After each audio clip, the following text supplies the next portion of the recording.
Hari ini kita akan melanjutkan seri khotbah mengenai Church TM, ya, yang artinya itu model gereja atau gereja yang asli atau gereja mula-mula, gampangnya begitu. Dan hari ini saya akan membagikan sebagai gereja kita juga harus memberitakan Injil kebenaran Kristus. Dan saya beri judul, Jadilah Pembawa Kabar Baik. Mari kita baca firman Tuhan di Kisah Para Rasul 15 ayat 22 sampai ke 34. Saya baca yang genap, Bapak Ibu Saudara baca yang ganjil.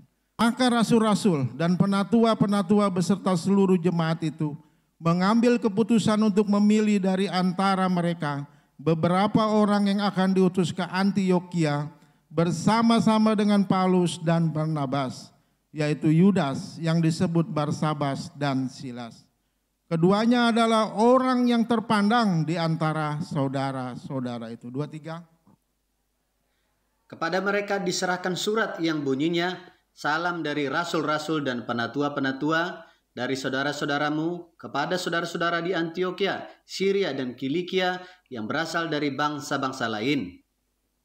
Kami telah mendengar bahwa ada beberapa orang di antara kami yang tiada mendapat pesan dari kami, telah menggelisahkan dan menggoyangkan hatimu dengan ajaran mereka. 25. Sebab itu dengan bulat hati kami telah memutuskan untuk memilih dan mengutus beberapa orang kepada kamu bersama-sama dengan Barnabas dan Paulus yang kami kasihi. Yaitu 2 orang yang telah mempertaruhkan nyawanya karena nama Tuhan kita Yesus Kristus. 27. Maka kami telah mengutus Yudas dan Silas yang dengan lisan akan menyampaikan pesan yang tertulis ini juga kepada kamu. Sebab adalah keputusan Roh Kudus dan keputusan kami supaya kepada kamu jangan ditanggungkan lebih banyak beban daripada yang perlu ini. Kamu harus menjauhkan diri dari makanan yang dipersembahkan kepada berhala, dari darah dan dari darah binatang yang mati, dicekik dan dari percabulan. Jikalau kamu memelihara diri dari hal-hal ini, kamu berbuat baik. Sekianlah, selamat. Setelah berpamitan, Yudas dan Silas berangkat ke Antiokhia. Di situ mereka memanggil seluruh jemaat berkumpul, lalu menyerahkan surat itu kepada mereka. 31. Setelah membaca surat itu, jemaat bersukacita karena isinya yang menghiburkan. Yudas dan Silas yang adalah juga nabi, lama menasihati saudara-saudara itu dan menguatkan hati mereka. 33. Dan sesudah beberapa waktu keduanya tinggal di situ, saudara-saudara itu melepas mereka dalam damai untuk kembali kepada mereka yang mengutusnya. 34. Tetapi Silas memutuskan untuk tinggal di situ. Kita akan lanjutkan di Kisah Para Rasul 16 ayat 4 sampai ke 5. Dalam perjalanan keliling dari kota ke kota, Paulus dan Silas menyampaikan keputusan-keputusan yang diambil para rasul dan para penatua di Yerusalem dengan pesan supaya jemaat-jemaat menurutinya. Ayat 5. Demikianlah jemaat-jemaat diteguhkan dalam iman dan makin lama makin bertambah besar jumlahnya. Yes. Latar belakang surat ini ditulis dengan sangat jelas. Ya, ini para rasul, penatua dan jemaat Yerusalem telah mendengar bahwa ada beberapa orang percaya dari gereja Yudea, ya, yang mengganggu iman jemaat Antiokhia yang tetap melakukan hukum-hukum Musa pada saat itu. Dasar tulisan ini dibuat pada saat itu gereja sedang menghadapi masalah, ya, khususnya gereja mula-mula di Antiokhia. Tentu itu tidak sesuai dengan apa yang diajarkan oleh Tuhan Yesus, ya. Dan pengajaran beberapa orang Yahudi ini berhasil menggoyangkan hati dan membuat gelisah hati jemaat. Akhirnya diambil keputusan. Para pemimpin gereja di Yerusalem mengutus Paulus, Barnabas, Barsabas dan juga Silas untuk membacakan langsung surat ini dan mendampingi jemaat dengan nasihat-nasihat yang menghibur dan menguatkan mereka. Jika kita berkaca pada situasi saat ini, Bapak Ibu Saudara, kita semua tahu ada YouTube, ya, begitu banyak artikel juga dibuat. Bagaimana pengajaran-pengajaran itu kadang-kadang membuat kita menjadi bingung. Saya berpikirnya begini Bapak Ibu Saudara, ketika saya mendengar atau melihat di satu channel misalkan di YouTube kah, atau membaca artikel yang berbeda dengan pengajaran-pengajaran yang saya terima saat ini. Saya berpikirnya gampang aja. Saya lebih percaya kepada firman Tuhan dibandingkan dengan apa yang dikatakan manusia. Jadi kita jelas begitu. Hati-hati juga karena apa yang mereka sampaikan itu enggak utuh ya. Jadi sepotong-sepotong begitu. Dan ini banyak di antara jemaat yang terpengaruh imannya. Kok enggak sesuai dengan apa yang saya dapat di gereja begitu. Saya ulas ini supaya kita semakin mengerti. Berhati-hatilah dengan pengajaran-pengajaran yang tidak sesuai dengan firman Tuhan. Bagus sekali jika Bapak Ibu Saudara ketika mendengar salah satu channel terus bingung, Bapak Ibu Saudara bisa menyampaikannya kepada pemimpin net saudara begitu. Ya, kalau pemimpin net belum mengerti apa yang saudara maksud, apa yang saudara tanya kepada gembala kita. Ya, kalau gembala pun katakanlah masih belum begitu jelas apa maksudnya, gembala bisa bertanya ke pusat, karena kita punya jenjang. Ya, kita punya orang-orang yang memang belajar khusus untuk firman Tuhan. Kita enggak meraba-raba begitu, enggak ngeroh begitu. Ya. Bapak Ibu Saudara, dari firman yang kita baca tadi, ada 3 hal yang kita bisa belajar. Bagaimana kita sebagai gereja Tuhan tetap menjadi model yang asli. Ya, tetap menjadi model gereja mula-mula yang asli. Yang pertama, hidup di bawah otoritas atau satu visi. Kita bisa baca di ayat 24, saya bacakan. Kami telah mendengar bahwa ada beberapa orang di antara kami yang tiada mendapat pesan dari kami, telah menggelisahkan dan menggoyangkan hatimu dengan ajaran mereka. Bapak Ibu Saudara, masalah yang dihadapi jemaat di Antioquia adalah ada pengajar-pengajar lain yang masih mengajarkan hukum-hukum tradisi Yahudi kepada jemaat saat itu, yaitu apa? Hukum-hukum Musa, 10 perintah lah itu. Tentu pada zamannya itu akan cocok. Tetapi ketika Yesus datang, itu sudah ada upgrade kalau bilang. Ya. Musa juga dikirim Tuhan, tetapi Yesus yang terakhir ini, dialah yang menutup semua ini. Pengajaran Yesuslah yang kita pakai sampai hari ini. Ya. Jadi biar jelas dulu, nggak ada yang salah dengan hukum Musa. Ketika Yesus datang, hukum itu diganti dengan hukum kasih. Ya, jadi nggak tangan ganti tangan, nggak mata ganti mata lagi, tetapi ada pengampunan, begitu ya. Benar orang Yahudi ini diselamatkan, tetapi mereka mengajar bukan berdasarkan acuan atau otoritas dari gereja pusat di Yerusalem. Sehingga pengajaran ini tidak sesuai dengan kebenaran firman Tuhan. Karena itu, pemimpin-pemimpin gereja mula-mula ini tidak diam saja dengan keadaan ini. Mereka bergerak. Ya. Mereka berjalan sesuai dengan otoritasnya. Ya. Bagaimana itu mereka bergerak? Mereka mengutuslah Paulus, Silas, Barnabas, dan juga Barsabas. Ya. Ini gereja yang hidup, artinya nggak diam aja dia. Ketika ada masalah, dia melakukan satu tindakan begitu. Kemana mereka diutus? Ke jemaat di Antioquia. Supaya apa? Supaya mereka yang sedang bingung kembali diluruskan pengajarannya. Supaya mereka mengerti yang mana yang benar. Ya. Sama seperti jemaat gereja mula-mula saat itu. Gereja Endalung, di mana kita berjemaat saat ini. juga punya tanggung jawab dan peran. Bagaimana jemaat Dalung bisa tetap berdiri dan berakar di dalam Tuhan dengan segala permasalahan yang ada. Karena itulah jemaat diharapkan terlibat dalam pemuritan dan pengajaran-pengajaran. Saya bersyukur jemaat ini sudah banyak yang mengikuti One to One, Victory Weekend, dan sebagainya. Ya. Contohnya ini Bapak Ibu Saudara, gereja kita mempunyai satu pedoman. Bagaimana buku One to One ini membuat kita mengerti tracknya bagaimana kita mengikut Tuhan. Saya nggak bilang ini bukunya ini segalanya, tapi inilah dasar bagaimana kita mengenal Tuhan. Dari sinilah kita mengenal bagaimana kita bisa mengikut Tuhan dengan cara yang benar. Ya.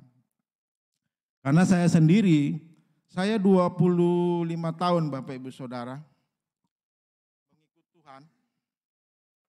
25 tahun mengikut Tuhan, mungkin di tahun ke-10 atau ke-12 baru saya diajar One to One pada saat itu. Setelah diajar One to One itulah saya mengerti kebenarannya. Kenapa saya mengikut Tuhan? Bukan karena kata orang, bukan karena teman saya, bukan karena nenek moyang saya. Tetapi saya mengerti bagaimana saya mengikut Tuhan, bagaimana saya harus taat kepada Tuhan. Bagaimana ketika saya dibaptis, bukan karena kata orang, tetapi saya tahu itulah kebenaran firman Tuhan. Ya. Ternyata setelah saya di One to One itu sangat berbeda. Saya lebih mantap kalau orang bilang itu. Ya. Lebih make sure. Lebih strong di dalam Tuhan. Inilah, saya percaya bukan hanya One to One, tentu ada kelanjutannya, ada Purple Book, ada Victory Weekend, ada Discipleship yang sebentar lagi kita juga akan adakan. Apa sih tujuannya? Supaya jemaat ini benar-benar mengerti mengikut Tuhan itu bagaimana. Tidak asal-asalan. Bukan hanya hari Minggu datang gereja tapi nggak dapat apa-apa begitu. Itulah tujuannya. Setelah saya di One to One, saya nggak diam juga. Saya aplikasikan ini kepada anggota net saya. Saya nggak mau One to One yang saya dapat ini hanya untuk diri saya pribadi begitu. Dan saya bersyukur. Anggota-anggota net saya ini setelah di One to One, mereka begitu antusias mengenal akan Tuhan. Enggak saya suruh loh itu mereka datang ke tempat saya, ya malam-malam ayo kita One to One, wow. Jadi wow betul-betul One to One ini membuat setiap jemaat akan bertumbuh. Saya mendorong Bapak Ibu Saudara, hanya dengan kita belajar firman Tuhan sesuai kebenaran, ini yang akan membuat kita kokoh berdiri. Jika Bapak Ibu masih ingat firman Tuhan yang berkata ketika ada gedung dibangun di atas pasir, ketika badai datang, dan dibandingkan dengan gedung yang berdiri di batu karang, itu saudara bisa lihat apa yang terjadi. Yang roboh adalah yang di atas pasir, karena dia enggak mengakar kuat. Berbeda dengan dia berdiri di pondasi batu. Saya mau bilang begini ya, enggak cuma orang Kristen yang menghadapi badai. Enggak orang Kristen juga menghadapi badai yang sama. Tapi masalahnya ketika kita punya akar yang kuat, kita akan tetap berdiri di dalam Tuhan. Itu poinnya. Jadi untuk membuat jemaat ini berdiri teguh dan kuat, enggak main-main ini tim pastoral kita di Jemaat Dalung ini. Pastor Robi, udah lulus dia sekolah S1 teologi. Karena dia ingin membagikan lebih lagi kepada jemaat, dia sekolah lagi di S2. Pastor Roni juga di S2, sekolah lagi sekarang. Ibu Mita melanjutkan juga di S2. Dan saya berdoa juga, doain saya supaya tahun depan bisa ikut begitu. Ya tujuannya apa sih? Kita sama-sama berdiri untuk menguatkan jemaat. Ya, bukan hanya saya yang kuat, karena saya akan bagikan kepada jemaat dan juga anggota net saya begitu. Ya, seperti itu. Jadi bagaimana menjadi model gereja atau gereja yang asli? Yang kedua, hidup membawa kabar baik atau siap diutus. Kita baca di ayat 22, maka rasul-rasul dan penatua-penatua beserta seluruh jemaat itu mengambil keputusan untuk memilih dari antara mereka beberapa orang yang akan diutus ke Antiokhia bersama-sama dengan Paulus dan Barnabas, yaitu Yudas yang disebut Barsabas dan juga Silas. Keduanya adalah orang terpandang di antara saudara-saudara itu. Ketika ada masalah di jemaat Antiokhia saat itu, maka rasul-rasul dan penatua beserta seluruh jemaat mengambil keputusan untuk memilih di antara mereka beberapa orang yang akan diutus ke Antiokhia. Bersama-sama dengan Paulus dan Barnabas, yaitu Yudas yang disebut Barsabas dan juga Silas. Jadi ada orang-orang yang diutus yang sudah diperlengkapi, yang sudah satu visi dengan para rasul yang memimpin mereka saat itu. Jadi gereja Yerusalem mengirim Paulus untuk meluruskan setiap masalah yang terjadi pada saat itu. Jadi dulu Pastor Dedi sebagai otoritas pemimpin di MSI Bali Pusat, kirimlah Pastor Robi pada saat itu untuk melayani di Kupang. Dan saya juga ingat Pastor Robi tidak dibiarkan sendiri di Kupang sana. Tim pastoral sering datang dan mengunjungi jemaat Kupang pada saat itu. Tentu saja kedatangan tim pastoral ini menguatkan jemaat Kupang pada saat itu. Mereka sepertinya enggak dibiarkan sendiri. Mereka dikuatkan oleh tim pastoral, ada Pastor Ari, ada Pastor Bambang, Pastor Rodi, Bumita, bahkan ketua-net dikirim ke sana. Tujuannya apa? Visi yang sama ini terjadi di Kupang. Pengajaran yang sama ini sehingga menguatkan jemaat di Kupang. Dan Bapak Ibu Saudara sampai hari ini gereja Kupang tetap berdiri. Tetap berdiri. Karena firman Tuhan yang kokoh itu dengan segala permasalahan yang ada, jemaat Kupang tetap berdiri sampai hari ini, bahkan semakin bertambah banyak. Ya, itu lihat tuh gambarnya tuh bertambah banyak. Ya. Iya, pemimpinnya sudah baru, gedungnya juga baru. Saya mau bilang begini ya, kalau Tuhan punya rencana, nggak ada yang bisa gagalin, nggak ada yang bisa gagalin. Ya, bahkan gedung sudah punya sendiri di Kupang sana. Kemudian setelah Kupang, Pastor Dedi mengirim Pastor Bambang ke Nusa Dua. Setelah Nusa Dua dikirim lagi Pastor Roni ke Dalung. Ya, kita berjamaat saat ini. Ya, inilah gereja kita. Gereja yang bukan cuman gereja yang puas dengan apa yang sudah ada, tetapi terus berkembang ke kanan dan ke kiri. Nah, setelah Dalung ini kemana lagi ayo? Bisa kemana-mana, bisa ke Sumba, bisa ke Kupang, atau kemana saja. Ya. Dan ini pasti terjadi karena modelnya sudah ada. Contohnya sudah ada. Hasil dari kepemimpinan Pastor Dedi inilah semua akan mengikut model yang ada. Ini yang saya bilang satu visi. Ya. Jadi Pak Pastor Dedi bilang A, Pastor Roni nggak bilang B, jadi dia ikut A begitu sesuai otoritasnya. Ya, seperti itu. Saya percaya jika sudah tiba waktunya, IN Dalung yang dipimpin Pastor Roni ini akan berkembang kemana-mana. Ada amin ya Bapak Ibu Saudara? Ya, kita harus satu visi yang sama. Ya. Tentu untuk merintis jemaat itu enggak gampang. Seperti di Kupang dikirim oleh Pastor Robi. Dan nanti siapa yang diutus Pastor Roni? Tentu kita semua.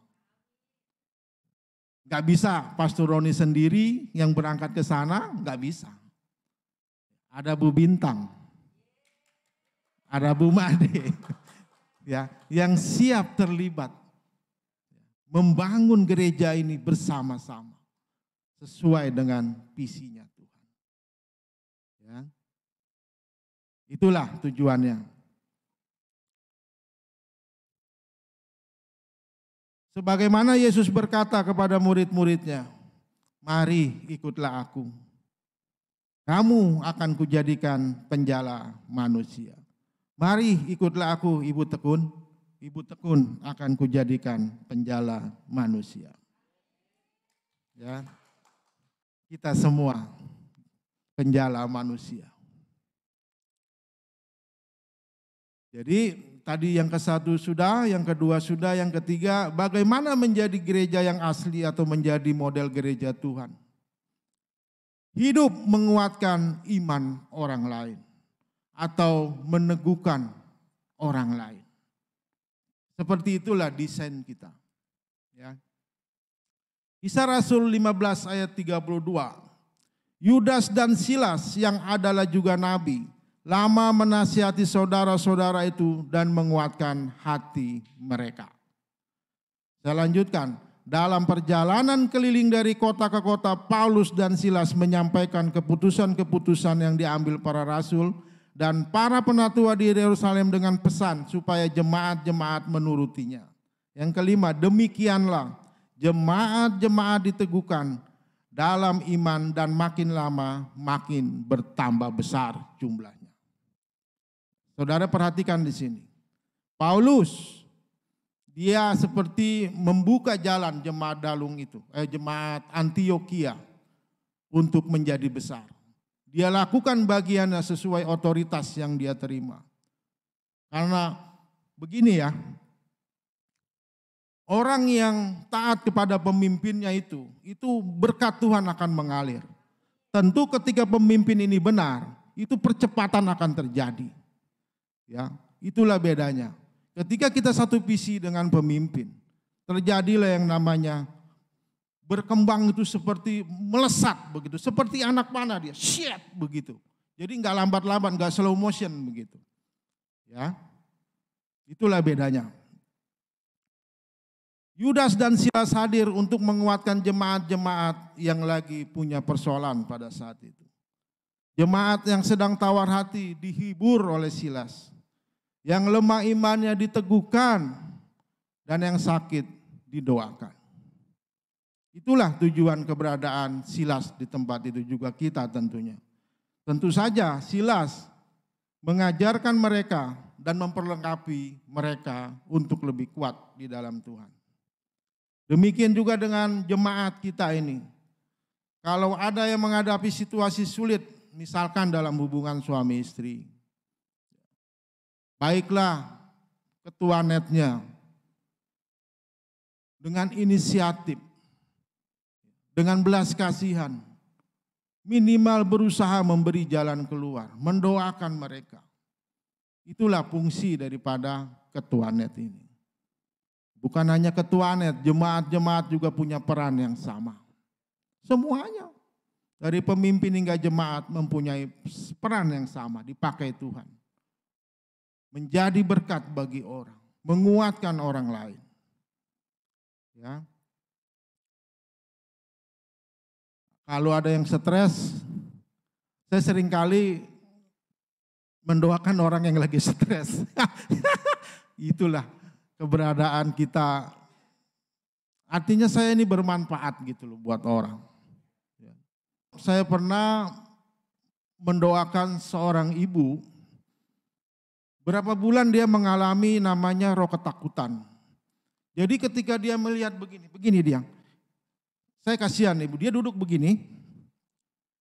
Dia nggak berani ngelihat kanan, nggak berani ngelihat kiri, nggak berani ngelihat ke belakang. Kenapa Bu? Ada setan, dia bilang. Ya. Dan saya tahu ini setannya cukup kuat. 4 kali saya datangin ibu ini, saya berdoa. Akhirnya dia bilang, terima kasih Pak, saya sudah kemana-mana nggak sembuh-sembuh. Ya. Ini artinya bahwa, wow, Tuhan pakai setiap kita. Ya. Dia udah ke dokter sini, ya dia bukan orang percaya, dia sudah ke sana kemari lah. Inilah power yang Tuhan berikan kepada kita. Ya. Sampai anaknya itu ngasih bingkisan, Pak. Apa tuh biskuit-biskuit gitu. Pak, saya nggak punya apa-apa. Jangan, nggak saya bilang gitu. Saking terima kasihnya dia. Ya, seperti itulah keberadaan kita. Saya juga percaya bahwa jemaat Dalung akan berfungsi sesuai dengan talentanya. Ya, sesuai dengan talentanya. Karena kita semua sedang diperlengkapi, ada yang sudah di one-to-one, ya, ada yang sudah ikut Victory Weekend, ada yang sudah make disciple juga. Dan bagi jemaat yang belum diperlengkapi, ayo bersama-sama kita semangat untuk diperlengkapi, untuk kita semakin kuat berdiri bagi Tuhan. Nah, untuk kita bisa menjadi gereja yang menguatkan, tentu kita harus menjadi contoh bagi keluarga kita, teman kita, tetangga kita, sehingga hidup kita tidak menjadi batu sandungan bagi mereka yang percaya kepada Kristus. Saya ingin Bapak Ibu Saudara mengerti apa yang saya katakan ini. Saya percaya Bapak Ibu Saudara punya teman, punya keluarga. Jadilah contoh buat mereka. Sebab ketika saudara mengajak, ada dasarnya. Dia melihat kehidupan saudara dan saya. Oh iya nih, orang ngajak juga benar nih. Karena saya melihat karakternya juga benar. Akhirnya dia mau begitu. Jadi jangan juga kita ya menjadi batu sandungan ya. Boro-boro dia mau diajak begitu. Ya, nggak mungkin dia akan mau diajak. Kalau melihat sikap kita tidak sesuai dengan kebenaran firman Tuhan. Nah, jangan lagi kita tinggal di dalam dosa. Seperti dikatakan di ayat 29 lagi, 29 tadi, jauhkanlah dirimu dari percabulan. Jauhkanlah. Karena orang yang melakukan dosa, dia tidak mungkin akan bisa datang kepada Tuhan dengan 100%. Akan timbul rasa penuduhan. Akan timbul rasa seperti, oh iya ya, aku merasa enggak layak loh. It's okay yang dulu-dulu, tapi bagaimana setelah mendengar firman Tuhan ini, kita melakukan bagian kita. Yang saya tahu, kalau saya melakukan dosa, saya garansi saya enggak akan bisa menyembah Tuhan. Saya enggak akan bisa memuji Tuhan dengan plong begitu. Ada rasa penuduhan, ada rasa yang menahan iblis. Belagu lu. Baru juga melakukan dosa udah menyembah Tuhan segala macam. Itu timbul rasa kita merasa enggak layak. Enggak tahu ini saya doang atau bagaimana. Ya. Sama ya. Hati-hati. Ya. Dosa itulah yang membuat kita tidak bisa mempunyai powerfulnya itu enggak keluar begitu. Kalau saya ngusir setan, terus iman saya lagi ngedrop, bukan setan kabur, setan yang nancep ke sini. Sayanya yang kesurupan. Ya, garansi itu. Setannya guyu dia. Wow. Ya, paham ya maksud saya ya. Dan juga area-area lain, ya saudaralah yang tahu dengan Tuhan. Saya percaya setiap kita bisa memilih yang benar sesuai firman. Saya percaya setiap kita di tempat ini bisa menguatkan orang lain. Dan kita dipanggil memang untuk menguatkan orang lain. Ada amin ya Bapak Ibu ya. Pastikan kita, make sure kita dipakai Tuhan. Minimal bisa mendoakan orang lain. Berguna gitu loh. Bermanfaat gitu loh. Ya. Bapak Ibu Saudara, masih ingat 3 hal yang saya sampaikan tadi? Yang pertama, hidup di bawah otoritas, ya, di bawah otoritas gereja, ya. Yang kedua, hidup memberitakan kabar baik. Yang ketiga, hidup menguatkan iman orang lain atau meneguhkan iman orang lain. Saya tutup dengan firman Tuhan, Yohanes 20 ayat 21. Maka kata Yesus sekali lagi, damai sejahtera bagi kamu, sama seperti Bapa mengutus aku, demikian juga sekarang aku mengutus kamu. Damai sejahtera. Ketika kita diutus, Tuhan bilang damai sejahtera Tuhan. Bukan ketakutan, bukan kebimbangan, bukan bertanya-tanya apakah saya Tuhan yang diutus. Layakkah saya? Tuhan bilang damai sejahtera. Berarti Tuhan memberikan kemampuan untuk kita bisa melakukan bagian kita.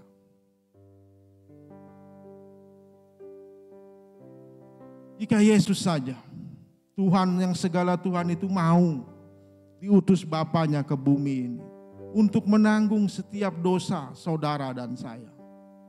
Dan hari ini, Yesus yang sudah turun ke bumi ini meminta kita melakukan hal yang sama seperti yang Tuhan sudah lakukan.